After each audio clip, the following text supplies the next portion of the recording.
One would be forgiven for thinking that since Donald Trump's election as American president in 2016, Africa dropped off the radar, and further allegations that Mr. Trump referred to African countries in derogatory terms helped fuel that perception. Juxtapose that with the fact that U.S. exports to Africa have dropped by nearly 1/3 since their 2014 highs. Are Americans playing catch-up with Chinese companies? I think the Chinese are influencing the Western countries, including the United States, to revive their engagement with Africa. Because in the last 30, 40 years, the world turned its attention to China in particular, but to Asia in general, because of the growth of the Chinese economy and the growth of the Indian economy. Now, these are huge countries with over 1 billion people each. So the investments went to this country. But it seems Donald Trump's government is upping the ante on reversing the growing influence of China on the continent. The U.S. government has established a $50 million program to entice American companies looking to set up shop here. The U.S. government has also brought in a veteran American hand at African affairs, Tobor Nage. With over 30 years of experience in American foreign policy on the continent, Nage was touring the continent with a list of American companies' preconditions for investments. We will engage with countries in Africa to talk to them seriously about what American businesses look for in a welcoming environment. Number one, a level playing field where they have the same chance as companies from other places. Number two, the sanctity of contracts. If they sign a contract, it's not going to be broken just like that. Low levels of corruption. I cannot say no corruption because there is no country with no corruption, but low levels of corruption. A fair dispute resolution mechanism, so if there's a dispute with that company, with somebody else, the judge will not automatically decide in favor of the president's nephew or whoever pays the largest bribe. Also, under that, we also have things like good governance, open political space, rights of women and other minorities, because American companies care about good citizenship. Okay, I'm American, so I'm not objective. But I really do think that American companies are the best corporate citizens. They care about the environment. They will not smuggle out ivory. They will not mess up the environment, and they will treat their workers fairly. But try as he did, Nage could not help but defer to the ubiquitous state-led investment by China and its companies. If we look at the Chinese development model, I think we can all agree that China did a phenomenal job of economic development. On the economic side, at least, I'm not talking about the political side, because we have differences of opinion on the political side. So on the economic side, China did not even have a development agency. It was all done through foreign direct investment. Boom, it was an explosion. So what African countries need more than anything else is foreign direct investment. I cannot do what my counterparts do in the Far East. I cannot order American companies.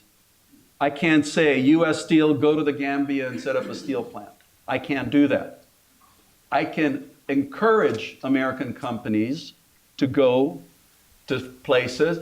And here's the truth. American companies are sitting on billions and billions and billions of dollars that they're looking to invest because the American economy has been wonderful. But before the ambassador arrived in Johannesburg, Nage says he was compelled to go to mediate in Khartoum following the deaths of protesters on June 3rd. At this stage, the two sides absolutely do not trust each other. So that's why it's very important to work through mediators. It'd be very difficult for them to now come to an agreement working directly with each other. Absolutely, there is a opportunity for a peaceful outcome. The entire international community is united in the goal, the final goal. Everybody wants to see a civilian-led government in Sudan that meets the aspirations of the Sudanese people. nobody wants to see other two possible scenarios, which would be disaster for the region. One would be a state collapse along the lines of Somalia. Ethiopia does not need another Somalia on its western border, and Egypt certainly does not need another what would be a Libya on its southern border. So that outcome nobody wants. Another negative outcome would be the return of the old regime sneaking back in. This negative outcome is a danger for Sudan and the continent as a whole. Africa is the fastest growing continent in the world and the last frontier for many economic superpowers. How does the continent harness this great economic opportunity to its advantage? The single most important issue that Africa is faced with, as you point out, is creating employment for its population. But to create employment, you need investment, and you need competitive investment so that you produce products that can compete with what China is producing, with what India is producing, with what Vietnam is producing, with what the Czech Republic is producing, with what Poland is producing. So we need investment in Africa. So foreign investors clearly contribute to creating employment for Africans. But at the end of the day, of course, we have to generate our own investment, our own entrepreneurs to develop industries in Africa to employ the African population. The single most important issue that Africa is faced with, as you point out, is creating employment for its population. But to create employment, you need investment, and you need competitive investment so that you produce products that can compete with what China is producing, with what India is producing, with what Vietnam is producing, with what the Czech Republic is producing, with what Poland is producing. So we need investment in Africa. So foreign investors clearly contribute to creating employment for Africans. But at the end of the day, of course, we have to generate our own investment, our own entrepreneurs to develop industries in Africa to employ the African population. But the U.S. is a country that has been using sanctions and protectionism as negotiating tools, especially in the trade war against China. Can Africa expect a fair and honest broker in the U.S.?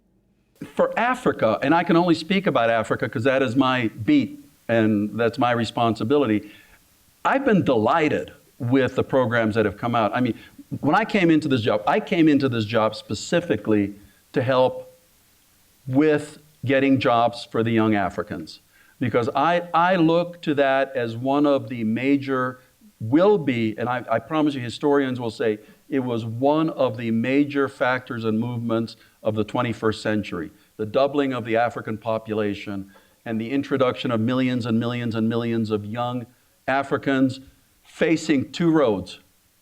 And we're at the crossroads right now.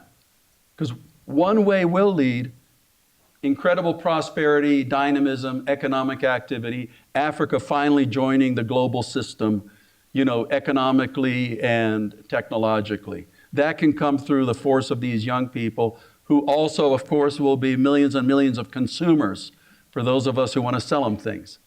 But the other road is extremely troubling because if these young people do not have opportunities, if they do not have jobs, if they get frustrated, we know what roads those frustrations are going to lead to. The U.S. is aware that it must play catch-up when it comes to Chinese investment on the continent.